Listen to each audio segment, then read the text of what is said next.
So when it comes to complementary practices for microdosing, it's critical that you don't just rely on microdosing as a pill to fix your every ill, but instead you look at microdosing as a catalyst, as an opening, as you would with any psychedelic experience, to integrate new ways of being into your everyday life.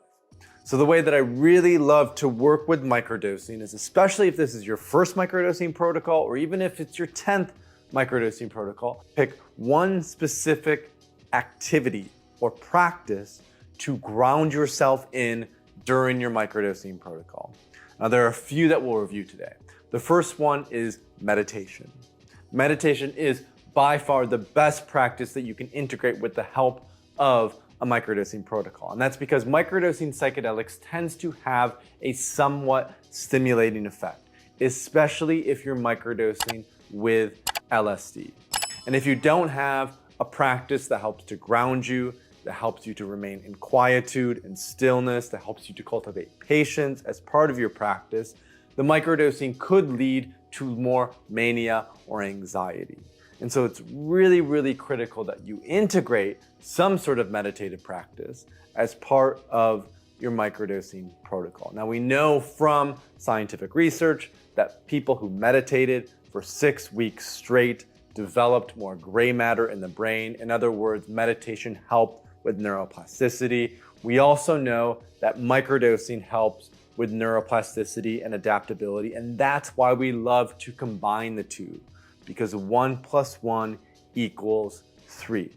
There's a synergistic effect when you're microdosing with meditation, where your meditations become deeper, more profound, and more effective. Now, if you already have a meditation practice and you're looking for other practices to integrate, there are 2 in particular that I would recommend.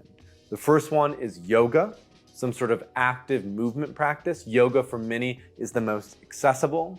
Oftentimes, as I've been microdosing LSD, I will rely on a yoga practice for the energetic flow. It helps me to continue to stay grounded and balanced. And when I'm microdosing with something like LSD, the mind shuts off way quicker in yoga. So I'm able to tune into my body, to drop into what's going on and flow in the practice rather than continuing to get stuck in the mind.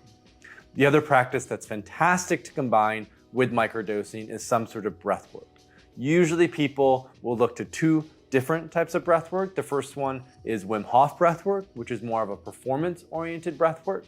And the other one is holotropic breath work, which was invented by Stan Grof, which tends to be on the longer side. You know, a typical holotropic breathwork session might last anywhere from an hour to an hour and a half to 2 hours. So that could be really good to combine with a microdose or a mini dose as a ceremonial practice if you're really looking to take a big step back. But if you're looking just for a general practice to integrate into your everyday routine, doing 15 to 30 minutes of Wim Hof breathwork every morning helps to activate the parasympathetic nervous system. And when the parasympathetic nervous system is activated, that means the microdose can work a lot more effectively. The microdose isn't going to send you off into anxiety or mania, but you'll be able to stay grounded in the rest and digest way of being, activated by the Wim Hof breathwork. So in terms of complementary practices to start with, when you're microdosing, focus on those 3: meditation, yoga, and or breath work. After you've done that, then you can start to look at sleep, diet, and exercise in terms of how you need to tweak each one of those for more health and well-being. To learn more about microdosing and how you can integrate these complementary practices, including how to track them, expert interviews, and a supportive community who can help you through this process, go to thethirdwave.co and look for the Third Wave's official microdosing course, where you can learn everything you need to know about optimizing your microdosing routine for both healing and transformation. Thanks so much for watching. If you want to stay up to date on the third wave of psychedelics, subscribe to this channel and visit thethirdwave.co, where you'll find plenty of free resources on intentional and responsible psychedelic use.